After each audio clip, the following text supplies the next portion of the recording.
Si intentamos imaginar cómo era Qatar hace un siglo, la imagen es casi de otro planeta. Totalmente. Nada que ver con lo que soy. Pensemos en una península de pura arena, un sol implacable, casi sin agua dulce. La vida era una lucha diaria. ¿Estabas o en el desierto, con las tribus beduinas, o en la costa? Y en la costa, bueno, tenías a hombres que literalmente se jugaban la vida en el mar buceando por perlas. Ahora, hagamos un salto al presente, Doha. Uf, el cambio.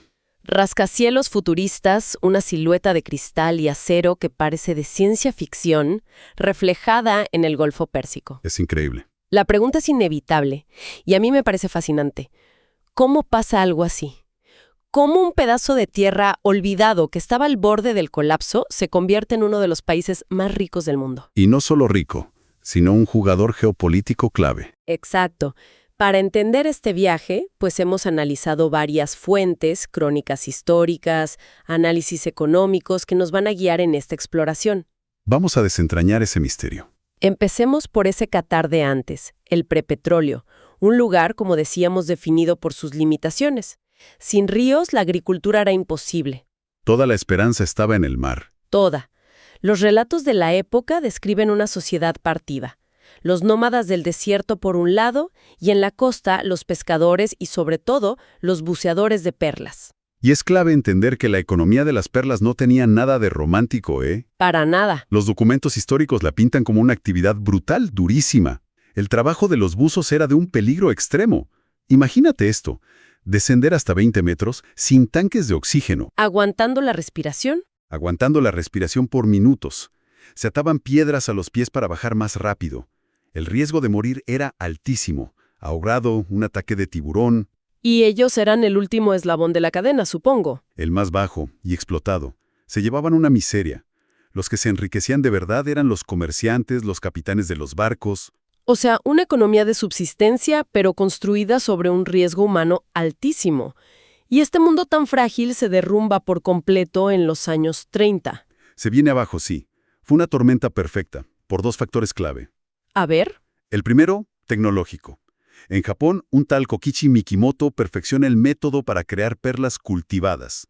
Ah, claro. Y de repente, el mercado se inunda de perlas perfectas, mucho más baratas. El monopolio natural de Qatar y sus vecinos, pues, se evaporó.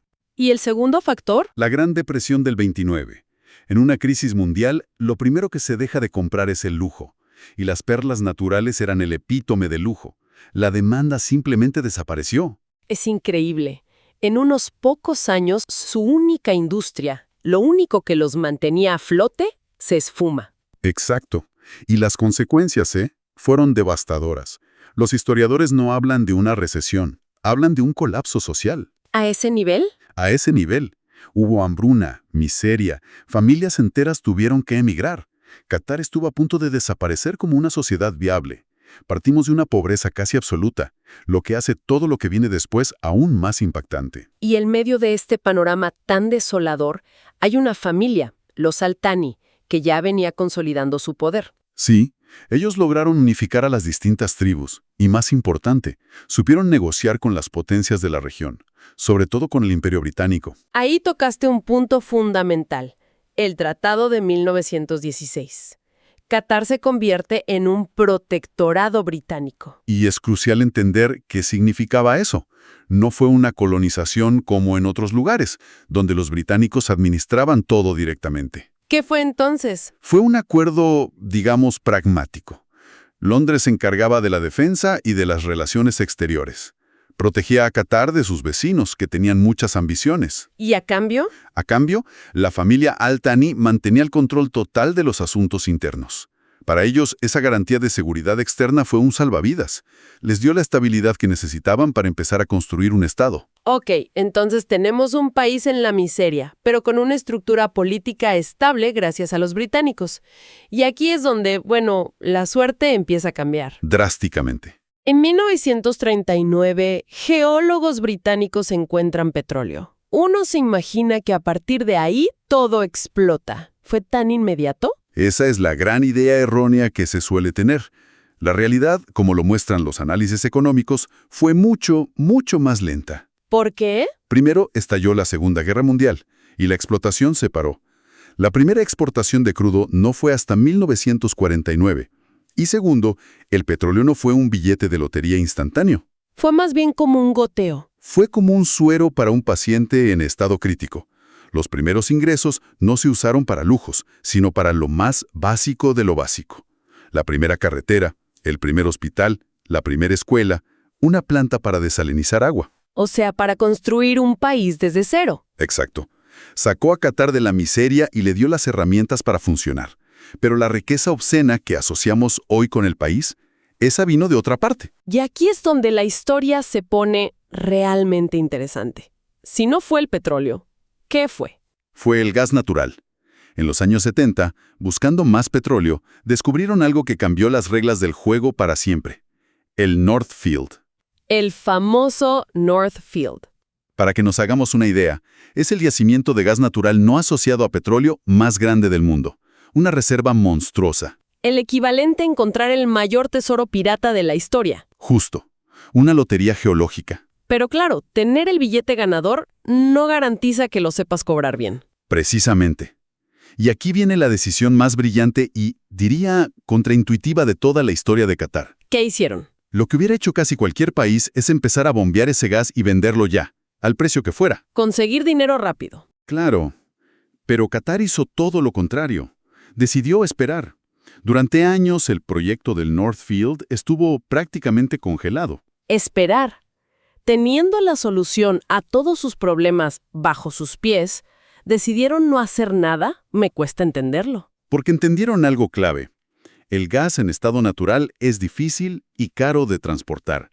La verdadera fortuna estaba en poder enfriarlo a menos 162 grados para convertirlo en líquido.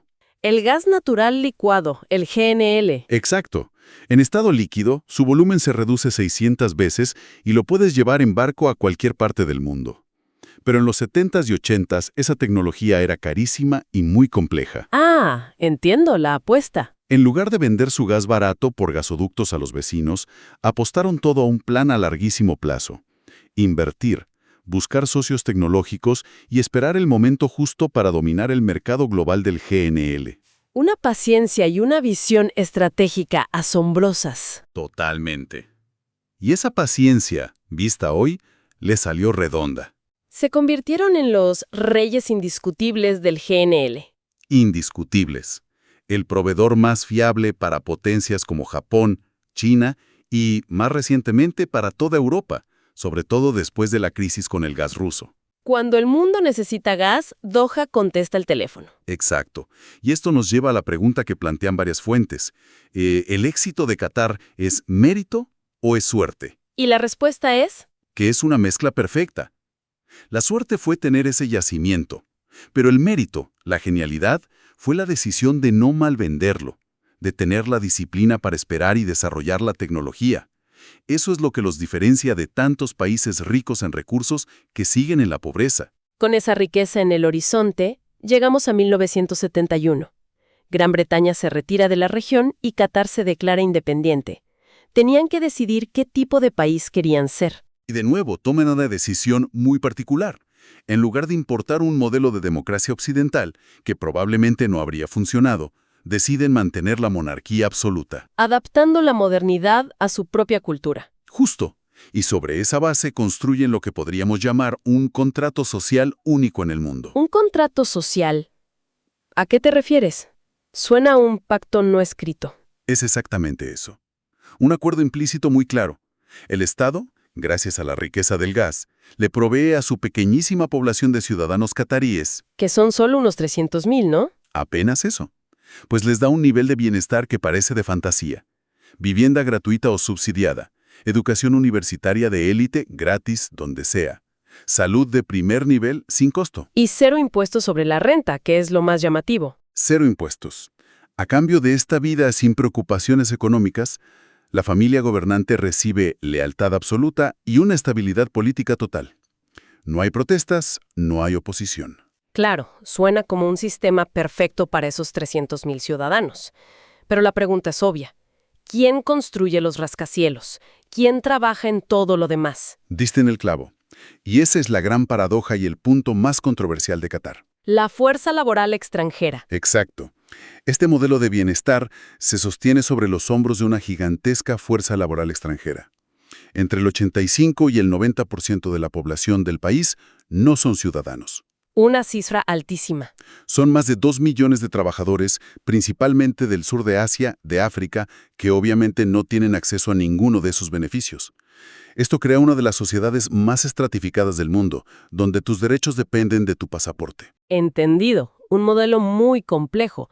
Pero los líderes de Qatar se dieron cuenta de que tener muchísimo dinero no te hace influyente por sí solo.